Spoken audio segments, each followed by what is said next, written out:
session 3 of Who is Our God, and I think the next attribute to look at is God's holiness. And as the essence of God is love, so the essence of God is holiness. Now the Hebrew word for holy means cut off, set apart, something that is in a class of its own. When Isaiah received a calling as a prophet, he had a vision of seeing right into the throne room of God, and he's completely awestruck. To begin with, the angels are crying out, "Holy, holy, holy." It's a little different from just saying God is holy. The repetition gives a sense that holy isn't even a good enough word for God. If I wanted to describe the biggest thing I'd ever seen, I'd probably say something like, "Oh, there was this huge, huge, huge thing." And that repetition gives a sense that, well, the word huge just isn't good enough to describe how big that thing was. And then the angels continue the description. The whole earth is filled with his glory.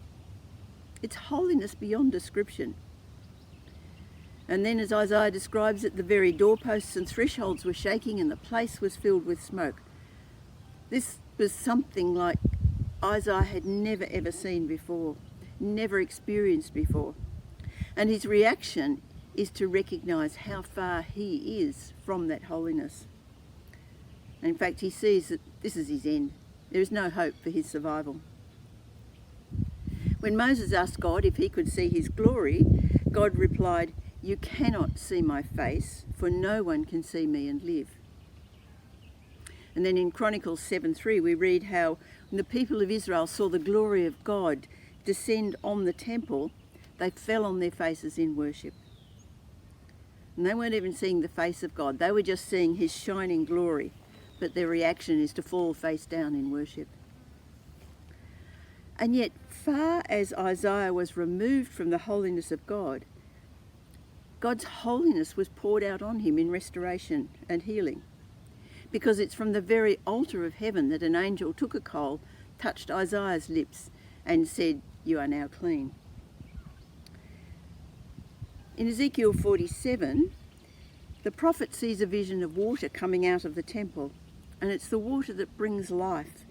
Life to the land, life to crops, water that will flow into the Dead Sea and turn the salt water fresh so fish can live in it.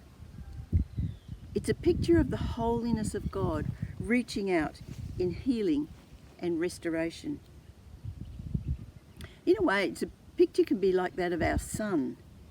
The sun is absolutely essential for life. It gives light, it provides photosynthesis to happen, it allows for growth, it gives warmth, all those things, absolutely vital for life. But if we went too close, it's just very dangerous. We wouldn't survive. But in Jesus we have the holiness of God come to earth to heal and purify his people. Romans 6, Paul refers to the work of Jesus and our response to him, and he says this, "But now that you have been set free from sin and have become slaves to God, the benefit you reap leads to holiness." Jesus came to take the penalty of our sin, but he also works to change us. 2 Corinthians chapter 3, "We are being transformed into his image with ever-increasing glory, which comes from the Lord who is the Spirit." So it's the work of the Spirit to transform us step by step to be more like Jesus, who is the holiness of God. So for us to be holy, it means being set apart by the grace of God, not on any of our own account, but by the grace of God, so that we can live for the purpose of God. 1 Peter 1:16 says, "Be holy because I am holy." So we are called to live godly and holy lives.